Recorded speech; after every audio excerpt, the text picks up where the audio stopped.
நான் காரைக்குடியில கொத்தமங்கலத்துல ஒரு trolley shot அந்த பெரிய பங்களாவில் உட்காந்துருக்கேன். ட்ராலியை போட்டிருக்காங்க. ஒரு 10 இருக்கும். என் அசிஸ்டன்ட் விட ஐயா வாங்கி இறந்தவங்க.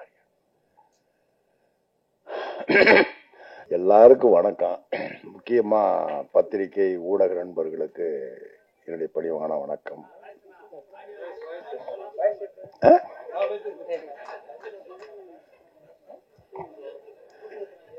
இந்த மேடைய எனக்கு மிக நெருக்கமான, மனசுக்கு பிடிச்ச மிக நெருக்கமான இயக்குநர்கள்லாம் நிறைஞ்சிருக்கிறீங்க.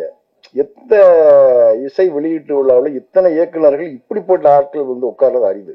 ஒருத்தர் 2 பேர் முக்கியமான ஆள் இருப்பாங்க, அப்புறம் 2-3 பேர் இருப்பாங்க, இப்படி இருப்பாங்க. ஆனால் எனக்கு மனசுக்கு பிடிச்ச அத்தனை பேர் வரிசையா எடுத்துக்கல. இத ரொம்ப நான் அடிக்கடி எனக்கு என்னுடைய பழக்கம் என்னன்னா, நான் அந்த போனை போட்டுக்கிட்டு ஹீரோக்கள்கிட்ட என்னை இயக்கிய டைரக்டர்கிட்ட கூட நம்பர் வாங்கிக்கிறது இல்ல, தொடர்புல இருக்க மாட்டேன். என்னை முதலாக கொண்டு போய் சினிமாவில் இழுத்து விட்டவர் ரவிவரியா. என்ன மிளகாயின்னு ஒரு படத்துல எங்க ஊருக்காரரு, அம்மா எங்க ஊரு, அம்மா பிறந்தது பெருநாளி, எங்க ஊரு. இப்போ வீராயி மக்கள் பேசின எல்லாரும் இந்த படம் வாழ்வியலை சொல்லுது, உறவு முறையை சொல்லுது, அந்த குடும்ப விஷயங்களை சொல்லுதுன்னு ஒவ்வொருத்தரும் பேச பேச பேச பேச ஒரு இயக்குனர் இந்த படத்தை இயக்குனர் என்ன பண்ணிருக்கணும், கேட்க அப்படி கம்பீரம் பண்றணும், அப்படி சந்தோஷமா நின்றுக்கணும் இல்லையா? இந்த நாகராஜ் மூஞ்சில இல்ல சந்தோஷம் இருந்துச்சு. யாரா பாத்தீங்களா? சிரிக்கவே இல்லைங்க, சிரிக்கவே இல்லை. ஒவ்வொருத்தரும் பேச பேச மரியா பேசுறதுல இருந்து பேரரசு பேசு வரிசையா, சங்கியா பேசுறதுல இருந்து கோவில் வரிசையா பேசுறதெல்லாம் இப்படி அழுகிறாரு. கண்ணீர் தான் வரல, பொங்குது வரல. ஏன்னா அவரு அந்த புதுக்கோட்டைக்காரரு அந்த அறந்தாங்கி அந்த மக்களையும் மண்ணையும் எல்லாரும் சொல்லுவோம், எழுத்தாளர்கள் சொல்லுவோம், மண்ணையும் மக்களையும் அப்படியே பிசைஞ்சு நான் கொடுத்துருக்கிறேன், எழுதியிருக்கிறேன்னு சொல்லுவோம், எல்லாரும் சொல்லுவோம். ஆனால் அதாவது இந்த புற விஷயங்களை எழுதி போடுற எழுத்தாளர் நிறைய இருக்கான். இந்த உள்ளுக்குள்ள இருக்கிற சின்ன சின்ன அந்த உணர்வுகள் இருக்கு பார்த்தீங்களா, ஆத்தாளுக்கும் பிள்ளைக்கும் உள்ளது, என்ன அண்ணனுக்கும் தங்கச்சிக்கு உள்ளது, அண்ணனுக்கும் தம்பிக்கு உள்ளது. இந்த உறவுகள் நுட்பமா பிடிச்சு கொண்டு போய் இந்த ஆள் படம் பண்ணிருக்காங்க. அதாவது இவர் எழுதி கொடுக்கிற வசனங்கள் எல்லாம், டயலாக் எல்லாம் பேசிட்டு நானு, தீபாக்கா, பாண்டியக்கா எல்லாரும் நாங்க பேசுறவங்க அழுவான். இவரு அந்த டயலாக் சிரிச்சுக்கிட்டே கொடுப்பாரு. இவர் சிரிச்சுக்கிட்டே கொடுக்குற அந்த டயலாக் எல்லாம் நாங்க பேசுற போதெல்லாம், நடிக்கிற போதெல்லாம் அழுவோம். என்ன இப்படி உண்மையிலேயே இன்னொன்னு, தமிழ் இன்னைக்கு இருக்கிற தமிழ் சினிமாவில் ஆளை பாருங்க, 2வது படம் பண்ணி அடையாளம் தெரியாம நிக்கிறாரு. என்ன இவர் ஒரு மிகப்பெரிய கதை சொல்லி இன்னொன்னு, இவரை மாதிரி வாழ்ந்த வாழ்க்கையை மொழிக்குள்ள கொண்டு வசனங்களுக்குள்ள கொண்டு பாத்திரங்களை ஆக்கி காட்சியாக்குறதுல பெரிய வல்லவன். இந்த படத்துல நடிக்கிற போது வீராயி நாத்தாளுக்கு நான் தான் தலைப்பில்லை. இந்த படத்துல எனக்கு என்னுடைய சினிமா கேரியர்ல இது ஒரு முக்கியமான படமா அமையும். அப்படி எனக்கு சொல்ற போதெல்லாம் சாதாரணமா சொன்னாரு. போய் நான் அந்த படத்துல நடிச்சு முடிச்சுட்டு வெளியே வர இது ஒரு தமிழ் படமா நினைக்கலங்க. தமிழ் படத்துல நடிச்ச ஃபீலே எனக்கு இல்லை. ஏதோ ஒரு மலையாள படத்துல, ஒரு பெங்கால் படத்துல, ஒரு ஈரான் பிலிம்ல பண்ண மாதிரி ஒரு ஆர்ட் டைரக்டர் வேலை இல்லை. இந்த படத்துல செட்டுக்கு வேலை இல்லை, காஸ்டியூமுக்கு வேலை இல்லை. பெரும்பாலும் நாங்க எல்லாரும் ஓன் காஸ்டியூம் போட்டு நடிச்சிருக்கோம். ஆமா, அந்த வீடுகளும் திண்ணைகளும் கூரைகளும் உடஞ்ச ஏணி படிகளும் தெருக்களும் அப்படியே அந்த வெள்ளத்துல பூரா அந்த குலசேகர மங்கலத்தை அங்கிட்டு தான் போயிருக்கிற அந்த ஏரியாவில, வீரசிகாமணி அந்த ஏரியாவில இப்போ ஷூட் போனது. எந்த இடத்துலையும் ஒரு அழகான கட்டடத்தை, புது கட்டடத்தை, அவரு வீராய் மகன் பெரியாளு ஒரு பெரிய ஒரு சுமாரான வீட்டை காட்டும் நினைக்கல அவரு. அந்த ஓட்ட வீடு, அந்த ஓட்ட திண்ண என்ன அப்படி நாங்க எங்களுக்கு யாருக்குமே நடிக்க தோணல. அதுலயும் தீபாக்காவும் பாண்டியக்காவும் பண்ணியிருக்காங்க பாருங்க. பாண்டிய காலம் பாத்தீங்கன்னா எனக்கு உங்க வயசு என்ன கேட்கக்கூடாதா? ரைட்டு. என்னைய விட அவங்க குறைஞ்சது 15 வயசு இளமையா இருப்பார் நினைக்கிறேன். கவிதா கூட சொன்னாங்க 70 வயதில் ஆரோக்கியமா எப்படி இருக்கு வேண்டாம். எனக்கு 72 வயசு, 73 வயசு எனக்கு. ஏன்னா என்னைய விட அவங்க 15 வயசு கம்மியா தான் இருப்பாங்க நினைக்கிறேன். எனக்கு ஆத்தாவை நடிக்கிறாங்க. பார்த்தா அந்த படத்துல என்ன இந்த கிராமிய படங்கள், தமிழ்ல வர்ற கிராமிய படங்கள், குறிப்பா தென் மாவட்ட படங்கள், அது குறிப்பா அந்த தேனி உசிலம்பட்டிக்கு போயிச்சாங்க. நடிக்கிற பொம்பளைகள்லாம் ஒரு இழுப்பாக டயலாக்ல ஒரு எழுத்து பேசணும்னு ஒரு கண்டிஷன் வச்சிருக்காங்க. ஆனா இந்த படத்துல இந்த படம் ஒரு மதுரையவோ தூத்துக்குடியவோ உசிலம்பட்டியவோ புதுக்கோட்டையவோ ஒரு லேண்ட்மார்க் பண்ணல. புதுப்படையும் நடிச்சிருக்கான். ஆனா தெக்கத்தி தமிழ் அது. ஏன்னா இந்த பாண்டியக்கா பேசுற டயலாக் எல்லாம் பாத்தீங்கன்னா அங்கிருங்க அப்படி உயிர்ல இருந்து ஏப்பா மூத்தவனே ஏண்டா வேணாம்டா என்ன கேட்கிற போது நமக்கு உருகும். எனக்கு சொல்லவே வேண்டியது இல்லை. என்ன நான் இத்தனை வருஷம் கேட்டதில்ல, 10 வருஷத்துக்கு 11 வருஷம் நடிச்சுக்கிட்டு இருக்கேன் சினிமாவில். இத்தனை படங்கள் இத்தனை படங்கள் நடிச்சிருக்கல, நான் கிளிசரின் போட்டு நடிச்சதே இல்லை. பார்த்த அந்த சீனுக்குள்ள போய் அப்படி நினைச்சோம் நானு கண்ணீர் வந்துடும். என்ன நான் கிளிசரின் போட்டதே இல்லை. பாண்டியக்காவும் அது தீபாக்காவுக்கு எனக்கு ஒரு சீன் இருக்கு இந்த படத்துல. என்ன போட்டியான் நானாண்டியான்னு பாத்துருவோன்னு தான் பார்த்தேன் அன்னைக்கு. அந்த சீன்ல நல்லா இருந்துச்சு. என்ன வரும் தட்டி விடுவேன்.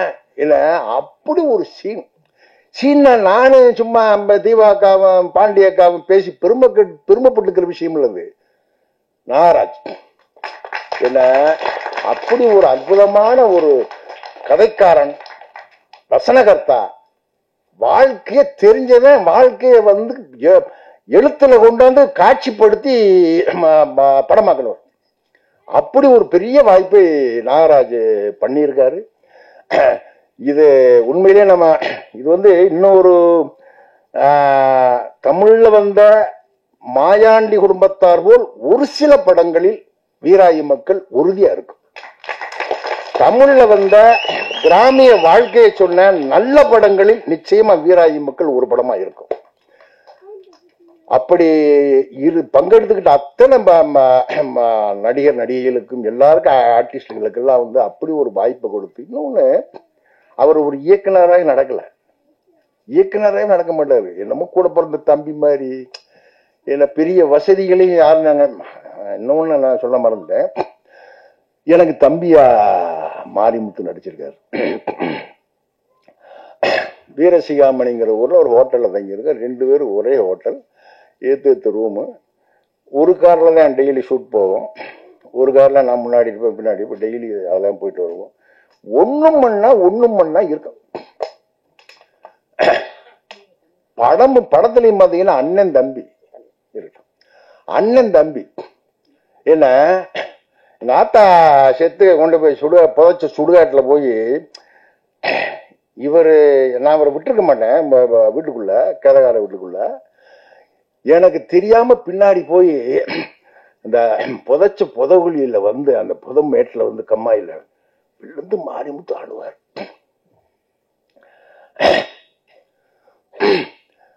நானு உண்மையிலேயே மாரிமுத்து அவன் ஒரு நையாண்டி அப்படி அடிச்சுட்டு போறவரு அழுகுறாரு. நான் அப்படி பின்னாடி இருந்து சீன் படி ஒரு 10 அடி தூரத்துல இருந்து அப்படியே மாரிமுத்து பாத்துக்கிட்டு இருக்கேன். தம்பி நம்ம அவனை சேர்க்கல, இருந்தாலும் தாய் பாசத்துல அழுகுறானேன்னு. இன்னொன்னு, நான் என் வீட்டுல மூத்தாள். நான் அண்ணன் தம்பி 4 பேர்ல நான் தான் மூத்தாள். எவ்வளவோ விஷயங்களை கடந்து வந்தாள். என்ன அப்படி ஒரு கிராம வாழ்க்கையை தான் அதான் நான் எழுதிக்கிட்டே இருக்கேன். என்னுடைய கதைகள் எல்லாம் எத்தனை நாடு, எத்தனை தேசம், எத்தனை ராணுவத்துல இருந்து இந்தியா முழுக்க சுத்தினவன், உலக நாடுகள் முழுக்க போயிருக்கேன். ஒரு கதையை கூட பெருநாளி பெரிய அளந்தோடு தாங்கல. பூரா அந்த மக்களை வச்சாங்க. ஏன்னா அப்படியே மாரிமுத்து அழுதுகிட்டு இருக்காரு அப்படியே போய்